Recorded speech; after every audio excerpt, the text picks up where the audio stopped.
El grupo B6 de la Maestría de Estándares Internacionales de Contabilidad y Auditoría de la Universidad Mariano Galvez de Guatemala tenemos a bien presentarles la NIA 560, hechos posteriores al cierre, la NIA 570, empresa en funcionamiento, y la NIA 580, manifestaciones escritas. La NIA 560 trata de la responsabilidad que tiene el auditor con los hechos posteriores al cierre. Trata sobre los hechos posteriores al cierre de los estados financieros. El auditor pues debe revisar sucesos que ocurren después de la fecha del cierre, pero antes de emitir los estados, para ver si afecta la información. En hechos posteriores al cierre tenemos A, los que confirman condiciones que ya existían al cierre, como una demanda pendiente que se resuelve y confirma pues que había un pasivo. En este caso pues se ajustan las cifras. Y B, las que surgen después del cierre, como un incendio en la fábrica. Normalmente pues se ajustan los números, pero si se informa en notas pues sí es importante. El objetivo es que la información final pues sea completa y confiable para quienes la utilizan. Dentro de los objetivos de la NIA 560, pues tenemos obtener evidencia adecuada y suficiente. El auditor pues debe investigar y recopilar pruebas para saber si un hecho posterior afecta a los estados financieros. Tenemos también el responder adecuadamente, actuar en consecuencia, ya sea ajustando cifras o revelando información, modificando en el informe de auditoría. Dentro de las definiciones de la NIA 560, pues tenemos la fecha de los estados financieros. Este pues es el último día del periodo contable. Tenemos la fecha de aprobación cuando la gerencia pues autoriza los estados financieros para su emisión. Tenemos la fecha del informe de auditoría, que es cuando el auditor pues firma su informe. Tenemos la fecha de publicación cuando los estados financieros pues se hacen públicos, ¿verdad? Tenemos los hechos posteriores al cierre, que son eventos que ocurren entre la fecha de los estados y la emisión del informe y que pueden pues requerir ajustes o revelaciones. Esta parte pues es referente a los requerimientos de la NIA 560, es decir, cómo debe actuar el auditor dependiendo del momento en que se conozcan los hechos posteriores. Como punto número uno, pues tenemos que se divide en tres escenarios, ¿verdad? Tenemos los hechos ocurridos entre la fecha de los estados financieros y la fecha del informe de auditoría. Estos pues ocurren después del cierre, pero antes de que el auditor firme su informe. Tenemos también que el auditor pues debe evaluar si afecta la información y decidir si se ajusta o se revela en los estados financieros.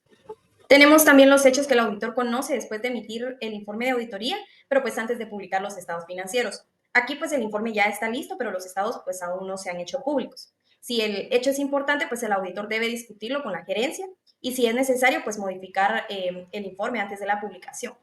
Y el tercer escenario, pues son los hechos que el auditor conoce después de la publicación de los estados financieros, ya cuando los estados financieros pues ya se han hecho públicos. Si es un hecho grave que afecta la confiabilidad de la información, pues el auditor y la gerencia deben evaluar cómo comunicarlo a los usuarios, incluso publicando estados revisados.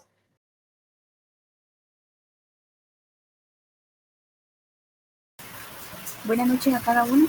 A continuación, les seguiremos hablando un poco sobre la NIA 570, la cual establece qué debe de hacer el auditor para evaluar si los estados financieros se prepararon bajo el supuesto del que la empresa seguirá operando normalmente en el futuro. El objetivo de este NIA nos dice que es establecer las responsabilidades del auditor en una auditoría de estados financieros en relación con el uso por parte de la dirección del supuesto de empresa en funcionamiento. Concluye de que si existe una incertidumbre material que podría generar dudas significativas sobre la capacidad de la entidad para continuar como empresa en funcionamiento. Los requisitos clave de esta NIA tenemos, por ejemplo, evaluar la razonabilidad del uso de la hipótesis de empresa en funcionamiento, identificar circunstancias que generen dudas, limitaciones del auditor. La norma nos habla en esta NIA que la dirección debe hacer una valoración formal de la capacidad de la empresa para seguir operando. Debe considerar planes, proyecciones, disponibilidad de financiamiento, riesgos y eventos posteriores. El plazo mínimo debe de ser de 12 meses después de la fecha de los estados financieros. Si detecta problemas, debe revelar la naturaleza de la incertidumbre, posibles efectos, planes para poder afrontarla.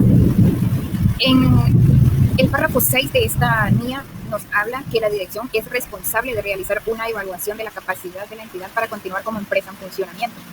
El auditor debe de obtener evidencia suficiente y adecuada para poder concluir si la hipótesis de continuidad está bien aplicada, si hay incertidumbres materiales. Algunos de los puntos claves que el auditor debe de revisar es la valoración hecha por la dirección, considerar señales de alerta, como hechos adversos, problemas financieros, pérdida de clientes claves, evaluar planes para superar problemas, ampliar procedimientos si surgen dudas. En el párrafo 10 de esta norma nos indica que el auditor deberá obtener evidencia suficiente y adecuada sobre la adecuación del uso por parte de la dirección del supuesto de empresa en funcionamiento. Algunos procedimientos, cuando hay valoración de la dirección, la norma nos indica que si la dirección ya hizo una valoración formal, el auditor debe de analizar el periodo cubierto, como mínimo 12 meses, revisar proyecciones financieras, evaluar si los planes son realistas, considerar eventos posteriores. En el párrafo 13 nos indica que cuando la dirección ha realizado una evaluación, el auditor deberá discutir con la dirección las previsiones utilizadas y los supuestos en que se basan. Algunos procedimientos cuando no hay valoración de la dirección, en el párrafo 16 nos indica que si la dirección no ha realizado una evaluación, el auditor discutirá con la dirección la base sobre la que preparó los estados financieros. Les presento un ejemplo sobre incertidumbre material no revelado, el cual nos indica una situación sobre la empresa Agroexport perdió su principal mercado de exportación y enfrenta demandas judiciales que podrían llevarla a la insolvencia. La dirección no reveló esta situación en los estados financieros. El procedimiento del auditor es el siguiente: indagar con la dirección sobre el impacto financiero de las demandas, revisar correspondencia legal, solicitar carta de abogados, evaluar si la falta de revelación incumple el marco contable. La conclusión e informe. El auditor determina que si existe incertidumbre material y que no está adecuadamente revelada. La base para la opinión con salvedad es la siguiente. Tal como se indica en el párrafo anterior, la compañía enfrenta un litigio que podría afectar significativamente su liquidez. La administración no ha revelado esta incertidumbre en los estados financieros, lo cual consideramos requerido por el marco de información financiera aplicable. Optar por la opinión con salvedad. En nuestra opinión, excepto por la omisión de la revelación mencionada, los estados financieros presentan razonablemente en todos los aspectos materiales la situación financiera de la compañía. Conclusiones del auditor. Se basa, ¿verdad?, en que el auditor debe evaluar si la evidencia ha sido suficiente y adecuada en relación a que si la dirección ha aplicado de forma correcta el principio de empresa en funcionamiento.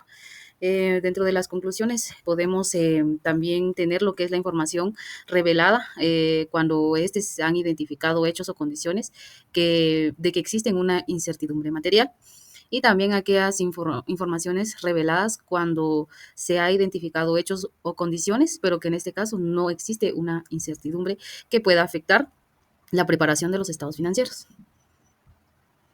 Implicaciones para el informe de auditoría. La utilización inadecuada del principio contable es cuando, a juicio del auditor, él considera que la dirección no ha utilizado de forma adecuada este principio.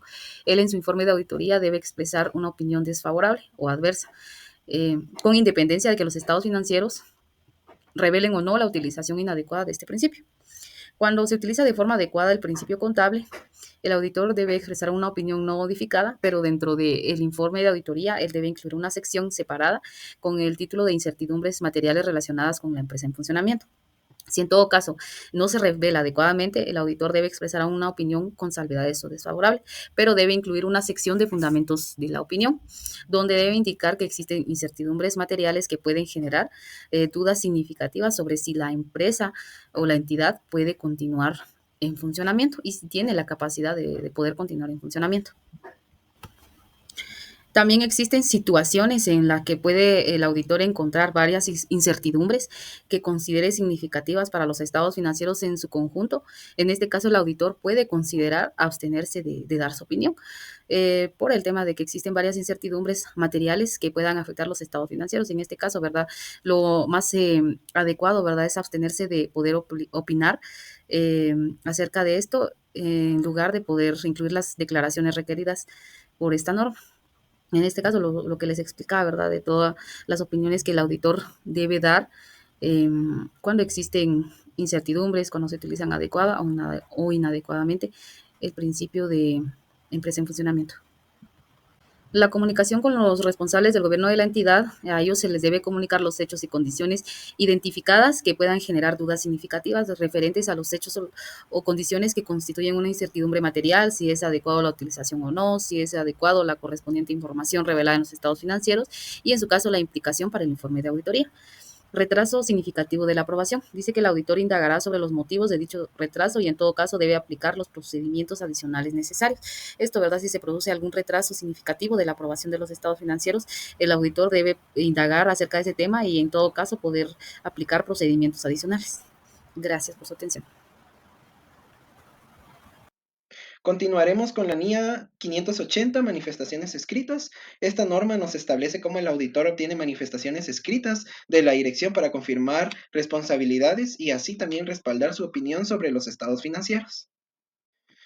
Veremos el alcance y el objetivo de esta NIA. En el alcance, la NIA 580 establece la responsabilidad del auditor al momento de solicitar manifestaciones escritas a la dirección o a los responsables del gobierno de la entidad. Estas se aplican en auditorías de estados financieros y sirven como evidencia necesaria dentro del proceso de auditoría.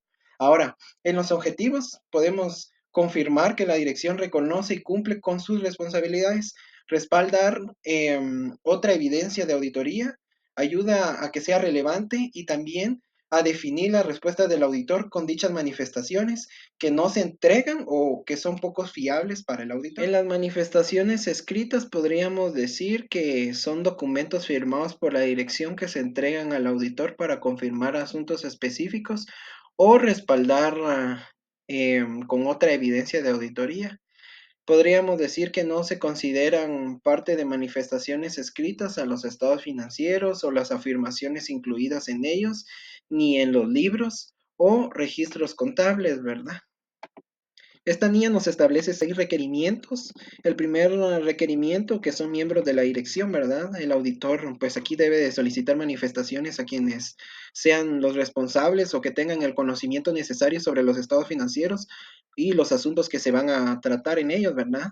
El segundo, que son responsabilidades de la dirección, pues se debe de confirmar que los estados financieros se preparan conforme al marco aplicable, con información íntegra y que contiene registros de todas las transacciones que hayan realizado. El tercero son otras manifestaciones escritas. El auditor puede requerir declaraciones adicionales cuando otras NIAs lo exijan o cuando sea necesario para reforzar pues, la evidencia obtenida en la auditoría. Tenemos el cuarto requerimiento, que son fechas y periodos cubiertos. Aquí las manifestaciones deben de fecharse lo más cerca posible de la fecha del informe de auditoría y abarca todos los periodos auditados. También tenemos forma de las manifestaciones, pues aquí deben de presentarse en forma de carta dirigida al auditor, pudiendo omitir aspectos ya incluidos en las declaraciones legales o reglamentarias. Y en el sexto tenemos la fiabilidad y la falta de entrega, ¿verdad? Aquí, si las manifestaciones no son fiables o no se entregan, el auditor evaluará su impacto y si son claves o tienen alguna falta en ellas, ¿verdad? Puede denegar la opinión. La guía de aplicación de la NIE 580 detalla cómo obtener manifestaciones escritas eficaces, destacando su papel en confirmar la responsabilidad de la dirección y anticipar posibles riesgos si no se entregan. Incluye también la posibilidad de consultar a especialistas internos y solicitar declaraciones adicionales sobre aspectos claves como políticas contables, pasivos contingentes o cumplimiento legal. En conjunto, estas directrices pueden asegurar que las manifestaciones sean claras, completas y confiables, fortaleciendo la evidencia que respalda la opinión del auditor. En la importancia de la NIA 580 podríamos decir que es clave, ¿verdad? Porque refuerza la responsabilidad de la dirección, proporciona evidencia formal sobre aspectos esenciales y también protege al auditor frente a omisiones o falsedades. En la conclusión, podríamos decir que esta NIA garantiza que el auditor disponga de manifestaciones documentadas que respalden su trabajo y complementen otras pruebas, permitiéndole emitir una opinión sólida y fundamentada.